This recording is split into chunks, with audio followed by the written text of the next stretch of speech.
italianos. Se educó con su abuelo paterno, quien decidió dar una dote a su madre a cambio de quedar a su cargo. Su amor por la naturaleza y los animales le llevaron a convertirse en vegetariano. Los conocimientos de Leonardo abarcaban diversos campos de la ciencia. Era anatomista, arquitecto, paleontólogo, botánico, filósofo, ingeniero, inventor, músico, poeta y urbanista. Aunque a nivel popular se le conoce sobre todo por su faceta artística, tanto en la pintura como en la escultura. Entre todas sus obras, las más conocidas son La Gioconda y La Última Cena. También su dibujo del hombre Vitruvio, donde refleja las proporciones ideales del cuerpo humano. Leonardo fue un excelente psicólogo. Sabía que podía introducir simbolismo heterodoxo sin que nadie se diera cuenta dentro de las obras religiosas que le encargaban. Sus creencias religiosas estaban bastante alejadas de la ortodoxia cristiana. Por eso utiliza un simbolismo secreto, con la intención de hacer llegar al observador que sabe cierta información que no puede publicarse de otra forma porque sería peligroso. En todas sus obras aparece esa simbología, pero quizá es mucho más evidente en la pintura mural de La Última Cena, una de las mejores obras pictóricas del mundo, que actualmente se encuentra en la pared sobre la que se pintó, en el refectorio del convento dominico de Santa María delle Grazie, en Milán, Italia. Mide 4,60 metros de alto por 8,8 metros de ancho y fue realizada entre 1495 y 1497 por encargo del duque Ludovico Sforza de Milán. En su obra falta un detalle muy importante, que es el vino.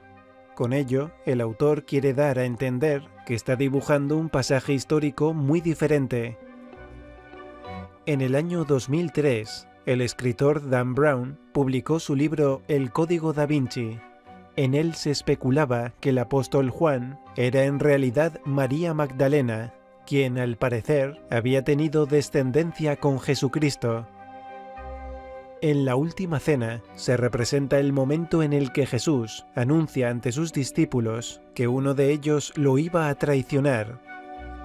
En la composición de la escena, Jesús está solo y los discípulos se hallan divididos en 4 grupos, con 3 figuras cada uno. Según aparece en un supuesto manuscrito de Leonardo da Vinci del siglo XIX, los personajes dibujados de izquierda a derecha son los siguientes. En el primer grupo están Bartolomé, Santiago el Menor y Andrés. En el segundo, el traidor Judas Iscariote, con pelo y barba negra, Simón Pedro, que sostiene un cuchillo en una de sus manos, y Juan. En el tercer grupo, Tomás, Santiago el Mayor y Felipe. Y por último, en el cuarto grupo, Mateo, Judas Tadeo y Simón el Celote. En la obra se aprecia un gran equilibrio en la escena, con Jesús en el centro y los 6 discípulos a cada lado, agrupados de 3 en 3. A diferencia de los demás personajes, el maestro se halla dentro de un triángulo equilátero que simboliza la perfección y el equilibrio. El triángulo es la clave de la geometría y está en la base de la sección áurea o proporción divina. Sintetiza la Trinidad del Ser como producto de la unidad del cielo y la tierra, la suma del 1 y del 2. Para Platón, el triángulo era el símbolo de la armonía, la divinidad y la proporción. Hay quienes dicen que la figura de Judas Tadeo estaría inspirada en el filósofo Platón, que tenía ideas contrarias a la Iglesia. Sin embargo, entre todas las figuras, la que más polémica ha causado es la que se encuentra situada a la derecha de Jesús de Nazaret, que ha dado lugar a teorías bastante controvertidas, como la que exponen los autores Clive Prince y Lynn Bicknett en La Revelación Templaria. o Dan Brown en el Código da Vinci. Según sus hipótesis, no estaría dibujado el apóstol Juan, sino María Magdalena. Si la comparamos con los demás, efectivamente vemos que tiene características femeninas, cabello largo bien cuidado, y los rasgos de la cara son finos y armoniosos. Además, en 1993, la escritora y abogada Vittoria Jasiel apoyó esta teoría al publicar un supuesto documento de Leonardo da Vinci, admitiendo la existencia de una mujer al lado de Jesús. Así es como revela que María Magdalena era su discípulo predilecto. Los autores también hacen referencia a un nudo que aparece en uno de los extremos del mantel. En italiano, la palabra nudo tiene relación con vínculo, por lo que Leonardo estaría insinuando que en la escena existe un vínculo muy especial. Las caras de todos los personajes expresan sorpresa e indignación ante lo revelado por Jesús, excepto María Magdalena. Si fuera Juan el que estuviese dibujado, se mostraría igual de indignado que los demás apóstoles. Sin embargo, no es así. Supuestamente, esto es debido a que, al tratarse de María Magdalena, ésta conocería de antemano lo que Jesús iba a comunicar. Por eso su semblante se muestra tranquilo.